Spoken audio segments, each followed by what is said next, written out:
তেমন কিছু না, জাস্ট তুড়ি দিয়ে হাততালি বাজাইতেছিলাম। কারণ ২০ পুরুষ আমার জন্য ৭ সমুদ্র ১৩ নদীর ওপারে বসে অপেক্ষা করতেছিল। আর কেন অপেক্ষা করতেছিল দেখতে থাকুন আজকের এই ব্লগটি। আজকের এই ব্লগে অনেক ঘোরাফেরা, আড্ডা আর খাওয়া দাওয়া থাকবে। আর বিভিন্ন ফানি স্টোরি থাকবে। আসসালামু আলাইকুম, কি অবস্থা সবার? সবাই কেমন আছেন? বেশ কিছুদিন পর গাঙ্গিনাপাড় গেলাম। গাঙ্গিনাপাড় যায় কিছু কেনাকাটা করলাম আর একটু ঘোরাঘুরি করলাম। আর গাঙ্গিনাপাড় গেলে তো বেলপুরি খাইতেই হবে, তো একটু বেলপুরি খাইয়ে নিলাম। তারপর হচ্ছে আমি আমার ফ্রেন্ডসদের সাথে দেখা করার জন্য চইলা গেলাম। আর এদিকে কাচ্চিবাইয়ের সামনে যাচ্ছিলাম। কাচ্চিবাইয়ের সামনে এখন ভিড় কমছে, সবাই যেতে পারেন। তারপরে যে আমার ডুঙ্গি বান্ধবীরা এক একজন আসতেছে, আর একজন এই যে লজ্জায় ওইদিকে চলে যেতেছে। তো ওই এই ফ্রেন্ড যার হাত ধরে রাখছে তার সাথে প্রায় ২ বছর পর আমাদের দেখা হইলো। তো আমরা অনেকক্ষণ আড্ডা দিলাম, ঘোরাঘুরি করলাম। আর আমরা বইমেলাতে আসছিলাম। ময়মনসিংহে টাউন হলের মোড় হচ্ছে বইমেলা হইতেছে। বইমেলা হচ্ছে কিছুদিন যাবৎ এটা হচ্ছে ওপেন হয়েছে, তো মানুষজন একেবারেই কম। আর আমরা গেছিলাম হচ্ছে একদম দুপুর টাইমে, তার জন্য মানুষজন একদমই কম দেখা যাইতেছে। তারপর আমি কিছু বইয়ের ভিডিও করে নিচ্ছিলাম। আর প্রায় সবগুলা স্টলেই হচ্ছে 25% ডিসকাউন্টে বইগুলা সেল করা হইতেছিল। হিউজ কালেকশনের বই ছিল। আর ৭ সমুদ্র ১৩ নদীর ওপারে কেন বলছিলাম, এই যে এই জন্যই হচ্ছে বলছিলাম যে এখানে হচ্ছে ৭ সমুদ্র ১৩ নদীর ওপারে একটা বই আছে। এখানে অনেক রকমেরই বই আছে, আপনারা দেখতেই পারতেছেন। যাদের যাদের এগুলা উপন্যাস বা বিভিন্ন রকমের বই পছন্দ এখান থেকে দেখা নিতে পারেন। আর এই যে ২০ পুরুষ, আসলে কি পুরুষ মানুষ এরকম ২০ হয়? পুরুষ ২০ না হইলে আহমেদ ফারুকে এগুলা কেন লেখছে? আচ্ছা যাই হোক, আমি একটু বইটা একটু উল্টাপাল্টা দেখতেছিলাম, সূচি খুঁজতেছিলাম, বাট পাই নাই সূচি। আর পুরুষ মানুষরা অবশ্যই কমেন্ট করে জানাবেন যে আপনারা কি আসলে এরকম ২০ কিনা, নাহলে লেখক এরকম লিখলো কেন। আর ওইদিকে হচ্ছে একটা অনুষ্ঠান হইতেছিল, সেটা আপনারা আমার ভিডিওর সামনেই দেখতে পারবেন। আর এই দিক দিয়ে স্কুলের মেয়েরা ছেলেরা সবাই হচ্ছে বইমেলাতে আইসা দেখতেছিল।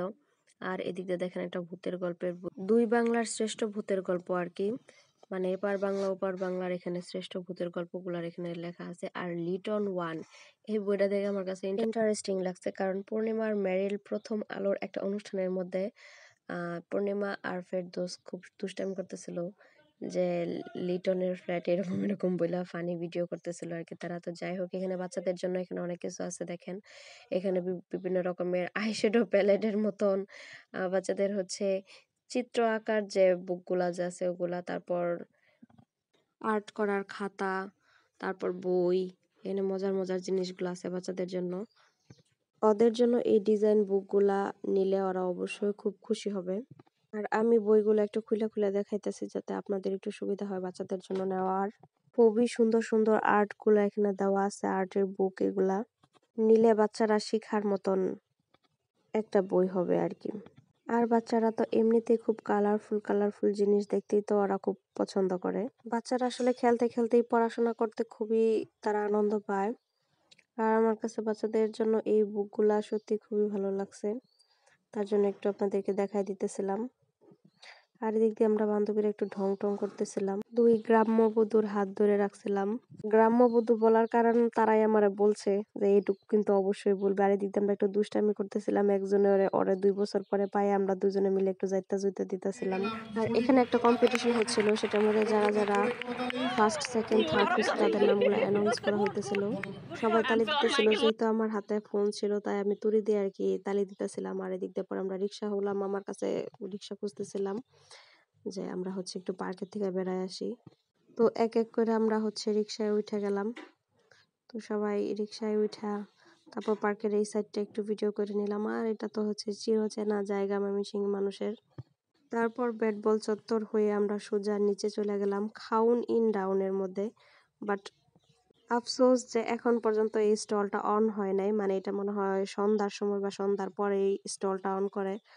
আর আমার বান্ধবী তো খাইলা দোকানের মধ্যে তাকায় রয়েছিল, দোকানের লোকটা আসলেই যেন অর্ডার দিতে পারে। তো যাই হোক, তারে তো আর আমরা পাইলাম না। তারপর আমরা অন্য একটা স্টলে যায়া হচ্ছে এগুলা অর্ডার দিছি। তো এগুলা অর্ডার দিয়ে আমরা কিছুক্ষণ খাওয়া দাওয়া করতেছিলাম। খাইতে খাইতে হচ্ছে আমরা প্রচুর পরিমাণের গল্প আর আড্ডা তো দিতেই ছিলাম। আর এখানে যদি সবগুলা খাবারের মধ্যে যদি বলি যে কোনটা বেশি ভালো লাগছে, সেটা হচ্ছে আমার কাছে এই পুরিটা বেশি ভালো লাগছে। এগুলা এক একটার দাম ৫ টাকা করে। তো খুব কম প্রাইজের মধ্যে হওয়াতে আসলে খাওয়াটাও খুব হয়। আর সালাদ দিয়ে খাচ্ছিলাম আর কি। আর এদিক দিয়ে বিকালবেলার পরিবেশটা একটু তুললাম, কি পরিমাণ মানুষ যা সবসময় থাকে। তারপর আমরা উপরে আইসা বার্গার অর্ডার করলাম। এটা হচ্ছে সবজির বার্গার। খুব কম প্রাইসের মধ্যে কেউ যদি বার্গার খাইতে চায় তাহলে এই বার্গারটা খাওয়াই যায়। ময়মনসিংহের জয়নুল আবেদীন পার্কে গেলে খুবই রিজনেবল প্রাইসের মধ্যে খাওয়া দাওয়া করা যায়। আর এখন তো বিভিন্ন রকমের ফুড স্টলে একদম ভরে গেছে পুরা ময়মনসিংহ পার্ক। তারপর আমরা ঝালমুড়ি অর্ডার দিলাম। ঝালমুড়ি খাওয়া শেষে আমরা সবাই বাড়িতে চলে গেলাম আর একটু আচার খেলাম। ভিডিওটা দেখার জন্য সবাইকে অসংখ্য ধন্যবাদ। আর সবাই লাইক, কমেন্ট এবং শেয়ার দিয়ে পাশে থাকবেন প্লিজ।